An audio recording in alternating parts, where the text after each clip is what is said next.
Very good morning, friends. Good morning, one and all. Subhodayam. The Honorable Supreme Court in the judgment observed that a person who asserts possessory title over a particular property will have to show he is under settled or established possession of the said property. Supreme court ఇక్కడ ఏం చెప్తోంది? మన honourable supreme court ఏం చెప్తోంది? ఒక్కసారి దీన్ని convert చేసి చూస్తే ఇక్కడ మనకి గౌరవనీయమైన సుప్రీంకోర్టు తీర్పులో ఒక నిర్దిష్ట ఆస్తిపై స్వాధీన హక్కు నొక్కి చెప్పే వ్యక్తి అతను పేర్కొన్నటువంటి ఆస్తిపై తనకి ఎటువంటి స్థిరమైనటువంటి స్థానం ఉన్నది, ఆస్తిపై స్థిరపడిన లేదా స్థాపించబడిన స్వాధీనంలో ఉన్నట్లు చూపించవలసిన అవసరం తనకు ఉంటుంది. ఈ కాన్సెప్ట్లంతా అసలు ఏంటిది అంటే ఓనర్షిప్. నీకున్నటువంటి ఆస్తిపై నీకెంత ఓనర్షిప్ ఉంది, లేదా నువ్వు పొజిషన్ లో ఉన్నావా, లేదా నువ్వు only the owner. Owner is different than the positioner. So ఇప్పుడు మన ఈ సెషన్ లో we're going to discuss about that what is the ownership of a property. So welcome back to online collective knowledge session. Thank you so much. నాకు yesterday ఇలా sir మీరు explain చేయండి మాకు ఇంకా బాగుంటుంది అని చెప్పి నాకు మన ఫ్రెండ్స్ ఇద్దరు ఆన్లైన్ సెషన్ లో వాళ్ళు చెప్పారు. Thank you so much, thanks a lot. So today we're going to discuss about that ownership. Okay, the ownership అనేది ఎలా ఉంటుంది? The two important rights related to the property are the rights of ownership and possession. ప్రతి ప్రాపర్టీకి రెండు relations ఉంటాయండి, రెండు rights ఉంటాయి. ఆ రైట్స్ ఏంటంటే ఒకటి ఓనర్షిప్ రైట్ అయితే ఇంకొకటి పొజిషన్ లో ఉన్న వాళ్ళకి రైట్. ఓకేనా? సో మనం స్టార్ట్ చేస్తున్న ఈ కాన్సెప్ట్ మొత్తం మనం ఆలోచించాల్సింది who is having which right, ఎవరికి ఈ రైట్ ఉంది, ఓనర్షిప్ కి ఎటువంటి రైట్స్ ఉంటాయి, పొజిషన్ లో ఉన్న వాడికి ఏ రైట్స్ ఉంటాయి, ఇద్దరిలో ఎవరికి లీగల్ గా ఎక్కువ ఇంపార్టెన్స్ ఉంటుంది, అది ఎందుకు. Okay, the idea of position came first in the minds of the people than the idea of the ownership. ఇక్కడ ఏం చెప్తున్నాడు? The idea of position came first. Position లో ఉన్న వాళ్ళ పాయింట్ ఫస్ట్ మైండ్స్ లోకి వస్తుంది than the idea of the ownership. Ownership లో ఉండే వాళ్ళకంటే in the Roman law dominium and the possessio are the two distinct, అంటే రెండు వేరు వేరు terms used to point out the డిస్టింగ్విషన్. వాటి మధ్య ఉన్నటువంటి తేడాను మనం డిస్కస్ చేయడం కోసం రోమన్ లో డొమినియం అండ్ పొసెసియో అని చెప్తారు. Dominium means an absolute right to a thing. ఒక అబ్సల్యూట్ రైట్ అనేది ఉంటుందండి ఒక వస్తువు మీద కానీ, ఒక మూవబుల్ ఇమ్మూవబుల్ ప్రాపర్టీ అయినా కానీ, what ever it may B which is having a value in the world, దానికి ఒక అబ్సల్యూట్ రైట్ అనేది ఎవరో ఒకరికి ఉంటుంది. ఆ రైట్ ఏంటి? పొసెసియో అంటే implied only physical control over a thing. వీళ్ళు ఓనర్స్ కాదు, కానీ they have a control on the thing. The English notion, నన్ను ఒకళ్ళు అడిగారు ఇది నేషన్ నోషన్ అని. This is notion. Notion means a conception of or believe about something. English law ఒక దాన్ని నమ్ముతోంది. నోషన్ అంటే believe something. Okay, the English notion of ownership is similar to the Roman law. Okay, now in ancient Hindu law also position and ownership were two different conceptions. Okay, మన హిందూ లాలో కూడా ఈ ownership అనేది రెండు different conceptions లో చెప్తున్నారు. అది ఎలా అంటే the law of prescription, bailment and sale without ownership was based on the distinction between position and ownership. So ఇక్కడ మనం ఈ యొక్క సెంటెన్స్ ని కనుక మనం 3 parts లో డివైడ్ చేస్తే ద లా ఆఫ్ ప్రిస్క్రిప్షన్ అంటే ఏంటండి? ప్రిస్క్రిప్షన్ అంటే ఇప్పుడు మన డాక్టర్స్ మనకి ఇచ్చే ప్రిస్క్రిప్షన్ లో ఏముంటుంది? ఒక ప్రాబ్లంకి ఎటువంటి మెడిసిన్స్ వాడాలి, అది ఎలా వాడాలి, రైట్? ఇక్కడ లా కూడా అంతేనండి. ఎవరికైనా ఇద్దరు వ్యక్తులకు కానీ ఎటువంటి సమస్యకైనా సరే ఒక ప్రిస్క్రిప్షన్ మనకు ఉంటుంది లాలో. అందులో ఏమని సూచించబడుతుందంటే ఈ యొక్క ఇష్యూకి ఇలా అయితే ఇలా దీనికి మెడిసిన్ ఉండాలి, ఇలా దీనికి సొల్యూషన్ ఉండాలి అని చెప్పి మనకు ఉంటుంది. ఫర్ ఎగ్జాంపుల్ బెయిల్మెంట్ లో చూడండి, a bailment is the delivery of goods by one person to another person for some purpose. అంతే. ఒకరికి ఒక చోటు నుంచి ఇంకో చోటుకి ఒక గూడ్స్ ని ట్రాన్స్పోర్ట్ చేయడానికి మనం ఒకళ్ళకి కొన్ని రైట్స్ ఇచ్చాం. They are not owners to that property. They have just a position. They have some limited rights on that. Okay, within certain limited period. Ante, adi bailment. So they are not owners. And also, sale without ownership. Ownership లేకుండా ఏమన్నా sales చెయ్యొచ్చా? Is that possible? Sale without ownership. ఇటువంటి వాటికి వాళ్ళు ఎలా ఆలోచించి చెప్పారంటే, ఈ వాటి యొక్క వ్యత్యాసాన్ని ఎలా తెలుపుతున్నారు అంటే, distinguish between the possession and the ownership. ఎవరు సేల్ చేస్తున్నారు? అసలు తను ఓనరా లేదా పొజిషన్ లో ఉన్న వ్యక్తా? పొజిషన్ లో ఉన్న వ్యక్తి సేల్ చేస్తే చెల్లుతుందా? పొజిషన్ లో ఉన్న వ్యక్తికి ఎటువంటి రైట్స్ ఉంటాయి? ఓనర్షిప్ ఉన్నాడు కానీ పొజిషన్ లో లేకపోతే ఎటువంటి రైట్స్ ఉంటాయి? ఇటువంటివి మనం చూడాలి. ఓకేనా? So according to Manu, the position of immovable for 20 years and of movable for 10 years gives title by prescription. According to the Manu, a jurist ఏం చెప్తున్నారంటే, the position of the immovable మీద 20 years and movable for 10 years gives the title by prescription. ఏమని ఇక్కడ prescription అంటే, the acquisition of a title, a right by the owner of the property in the manner prescribed by the law. Law సూచించినటువంటిది, లాలో చేసినటువంటి శాసనాల ప్రకారము. Immovable goods మీద అయితే 20, మూవబుల్ గూడ్స్ మీద అయితే 10 years. Thus a long possession could ripen into ownership. ఇక్కడ రెపిన్ అంటే ఏంటండి? ఒక కాయ, ఒక పండుగ ముగ్గిపోతే మనం రిపెన్ అని పిలుస్తాం, అవునా? అంటే అది అలా కన్వర్ట్ అయింది, రైట్? ఇక్కడ కూడా అంతే. ఆ పొజిషన్ ఇక్కడ 20 years 10 years ఉంటే ఆ పొజిషన్ అనేది ఇంటూ ఓనర్షిప్ గా కన్వర్ట్ అవుతుంది.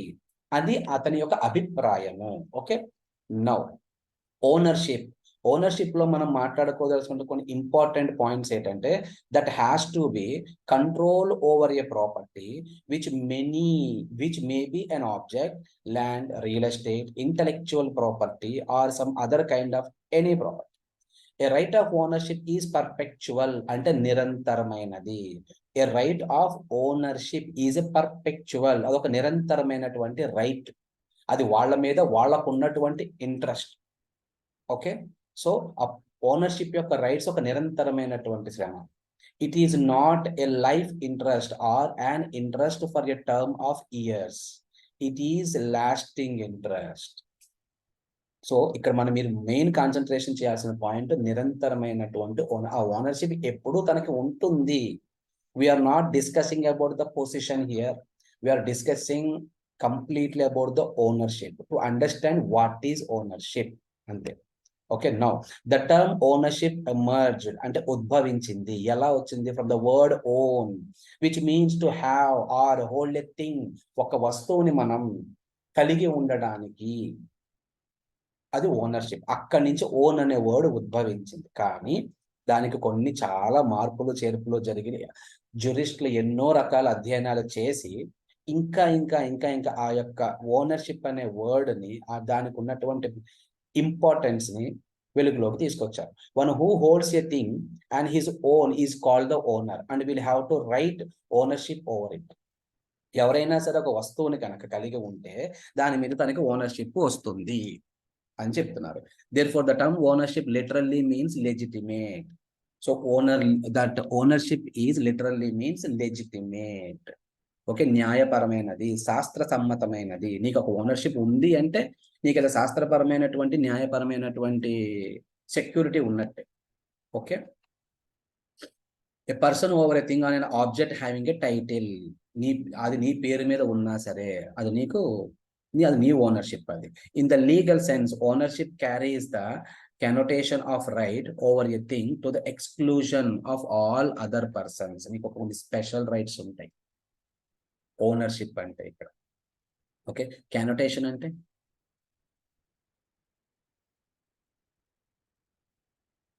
connotation, the association or secondary meaning or a word expression addition to the expletive or primary meaning. ఏంటది?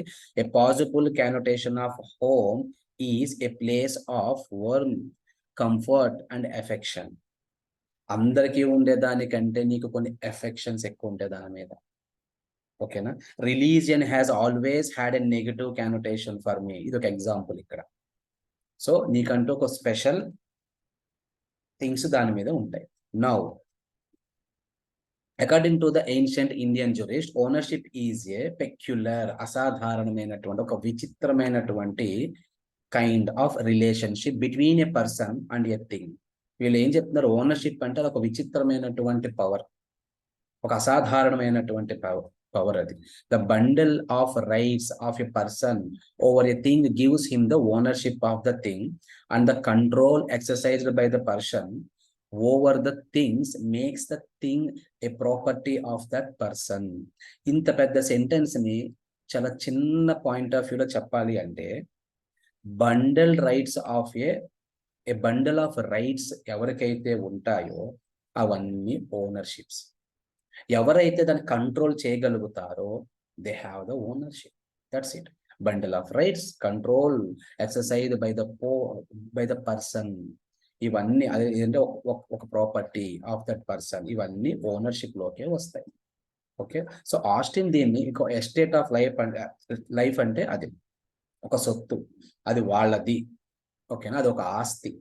When you have that ownership. No, Austin's definition ప్రకారం ఈయన ఏం చెప్తున్నాడంటే, a right indefinite in the point of the user, unrestricted in point of disposition, and unlimited in point of duration. ఇక్కడ 3 సెంటెన్స్లు ఉన్నాయండి. ఇందులో ప్రతి definition ని మీరు ఇలా కట్ చేసి చదవాలి దాన్ని. A right indefinite in the point of user, ఎవరైతే ఒక ప్రాపర్టీని యూజ్ చేసుకుంటున్నారో వాళ్ళకు ఉన్నటువంటి డిఫినెట్ కాదు, ఇండిఫినెట్ రైట్ అయి ఉండాలి. Unrestricted in point of disposition, అతనికి ఉన్నటువంటి ఓనర్షిప్ ఎలా ఉండాలంటే అన్రిస్ట్రిక్టెడ్, అతనికి ఎటువంటి రిస్ట్రిక్షన్స్ లేవు. అవసరమైతే దాన్ని వాళ్ళు డిస్పోజిషన్ చేసేయచ్చు, డిజాల్వ్ చేసేయచ్చు. And unlimited in point of duration, దానికి టైం లిమిట్ కూడా లేదు. Any time they can do it. ఈ 3 సాటిస్ఫై అయితే చాలు, అతను దానికి ఓనర్ అని చెప్తున్నాడు అన్నమాట. సో ఈ యొక్క ఓనర్షిప్ ని, ఈ యొక్క 3 పాయింట్స్ ని ఎలా ఎక్స్ప్లెయిన్ చేశారంటే, indefiniteness in point of user. ఏం చెప్తున్నాడు, the owner of the land may construct a house and convert into for cultivation or a garden. అది వాళ్ళ ఇష్టం, బికాస్ హీఈస్ ద ఓనర్. ఆ ల్యాండ్ తనదే. They can do it what ever they want. There is no duration for him, there is no unlimited situation, there is no unlimited restriction, nothing. He is the owner. Okay, in the same way.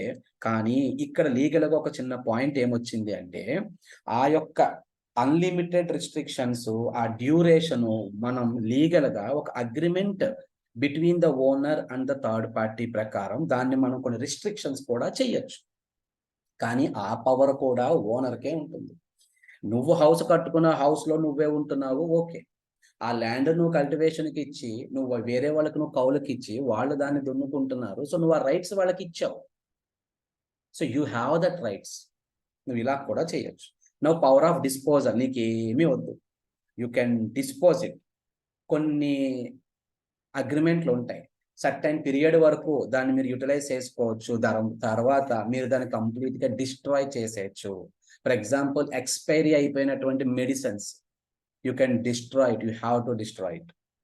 So ఇటువంటి powers నీకు ఇచ్చేస్తారు. You are the owner that. Okay, దానికి limitations అనేవి ఏమీ ఉండదన్నమాట. Now and also ఇంకొక point ఉంది, మీరు ఇచ్చినటువంటి పవర్స్ ని మీరే మళ్ళీ డిస్ట్రాయ్ చేసేలాగా మీరు కొన్ని లిమిటేషన్స్ పెట్టేసి ఆ పవర్స్ కి మీరు వేరే వాళ్ళకి ఆ పవర్ ని ఇవ్వచ్చు. అటువంటి పవర్స్ ఉన్న వ్యక్తే ఓనర్ అవుతాడు. Okay, now unlimited in the point of duration. Duration లో నీకు అన్లిమిటెడ్ ఉంది, నువ్వు వేరే వాళ్ళకి ఇస్తున్నప్పుడు వాళ్ళకి నువ్వు కొన్ని లిమిటేషన్స్ పెట్టి ఇస్తావు. ఆ పవర్స్ నీకే ఉన్నాయి. ఇంత కంట్రోలింగ్ నువ్వు చేయగలుగుతున్నావు అంటే you are the owner. Okay, so Holland ఏం చెప్తున్నాడంటే, 3 రైట్స్ ఉంటాయి ప్రతి ఓనర్ కి. ఒక ఆబ్జెక్ట్ నీది అని నువ్వు చెప్పుకోవాలి అంటే నీకు 3 రైట్స్ ఉంటాయి. ఏంటా rights? The point number 1 is position, నువ్వు పొజిషన్ లో ఉండాలి. నెంబర్ 2, నువ్వు దాన్ని ఎంజాయ్ చేస్తూ ఉండాలి. లేదు, నీకు ఆ డిస్పోజిషన్ చేసేటువంటి పవర్స్ నీకు ఉండాలి. ఓకే, సో ఇప్పుడు సాల్మండ్ దీనికి ఏం చెప్తున్నాడంటే, according to the Salmond, ownership in its most comprehensive signification denotes the relation between a person and a right that is vested in him. తనకి ఒక సిగ్నిఫికెన్స్, ఒక comprehensive denotes to relation between a person and the right. ఒక ప్రాపర్టీకి, ఒక person కి, ఆ property మీద తనకు ఉండేటటువంటి రైట్స్ కి, అది మూవబులా, టాంజిబులా, ఇంటాంజిబులా, what ever it may be, and is vested in him. ఇక్కడ వెస్టెడ్ ఈ వర్డ్ చాలా ఇంపార్టెంట్. వెస్టెడ్ వర్డ్ ఓనర్షిప్ లో కానీ పొజిషన్ లో కానీ వెస్టెడ్ అనే వర్డ్ వస్తుంది. I'm going to explain the same in going forward. Okay, now ఇందులో చాలా క్రిటిసిజమ్స్ ఉన్నాయి. ఎందుకంటే ఇంతమంది సైంటిస్టులు రకరకాలుగా అధ్యయనం చేసి వాళ్ళ వే ఆఫ్ ఎక్స్ప్లెనేషన్ మనకి ఇస్తూ, ఇది వేరే వాళ్ళు చెప్పినటువంటి డెఫినేషన్ లో ఇది ఇష్యూ అని చెప్పి వాళ్ళు చెప్తున్నారు. So Salmond, the relation between the owner and the property is right only. Salmond ఏం చెప్పాడు? Relationship between owner and the property is right only, అదొక రైట్. కానీ వేరే వాళ్ళ యొక్క ఒపీనియన్స్, వాళ్ళ యొక్క అభిప్రాయం ఏమని పడుతున్నారు అంటే, that the relationship between the owner and the property is property only. So ఇలాగా రకరకాల యొక్క డెఫినేషన్స్, వాళ్ళ యొక్క ఒపీనియన్స్ మనతో షేర్ చేస్తున్నారు. సో మనం now we're going to jump into that classification of ownership. The classification of ownership ని మీరు కంప్లీట్ గా అర్థం చేసుకుంటే then you will come to know what is ownership clearly. చాలా షార్ట్ ఫామ్ లో, షార్ట్ కట్ లో చాలా సింపుల్ గా ఎక్స్ప్లెయిన్ చేస్తాను. ఈ 6 పాయింట్స్ ని చూడండి. Corporeal, incorporeal ownership. Corporeal, incorporeal అంటే టాంజిబుల్, ఇంటాంజిబుల్, కంటికి కనిపించేవి, you can touch, you can feel it and you can enjoy it. అవన్నీ ఉన్నప్పుడు అది టాంజిబుల్ అవుతుంది. Either movable or immovable but is tangible. అది దాన్ని నువ్వు కార్పొరియల్ అని పిలుస్తావు. ఇంటాంజిబుల్ అంటే కంటికి కనిపించదు, like patent rights, good will, ఇవన్నీ కంటికి కనిపించవు but you can feel it, అది ఇన్కార్పొరియల్. ఓకేనా? In the same way sole and co ownership అన్నాడు. సోల్ అంటే నువ్వు ఒక్కడవే sole proprietary, you are the creator, you are the founder, and you have all the rights. You can do anything, there is no limits. You can destroy it, you can dissolve it, and you can create it, you can inbuild it. ఇటువంటి soul rights నీకుంటే నువ్వు ఓనర్వి, లేదా వేరే వాళ్ళతో కలిపి నువ్వు ఇటువంటి rights ను సంపాదించుకుంటే యువర్ కో ఓనర్షిప్. ఓకేనా? Now trust and beneficial ownership. Trust and beneficial ownership అంటే ఇక్కడ ట్రస్ట్ అనేది వచ్చేసరికి మనకి ఫర్ ఎగ్జాంపుల్ కొన్ని హాస్టల్స్ ఉంటాయి, గవర్నమెంట్ హాస్టల్స్ ఉంటాయి, లేదంటే charitable trust, old age homes. వాళ్ళకి ఫండ్స్ ఎక్కడి నుంచి వస్తాయి? గవర్నమెంట్ నుంచి వస్తాయి. వేరే వేరే ఫండ్ డొనేట్ చేసే వాళ్ళు ఉంటారు, వాళ్ళ దగ్గర నుంచి ఫండ్స్ వస్తాయి.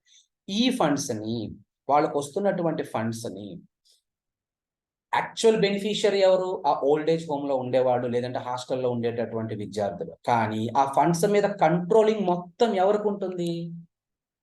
ఆ యొక్క ఓల్డ్ ఏజ్ హోమ్ ని ఎవరైతే నడుపుతున్నారో, ఆ హాస్టల్స్ ని ఎవరైతే వాటి యొక్క మెయింటెనెన్స్ ని చూసుకుంటున్నారో, ఎవరైతే దాని ఓనర్షిప్ తీసుకున్నారో వాళ్ళకు ఉంటుంది.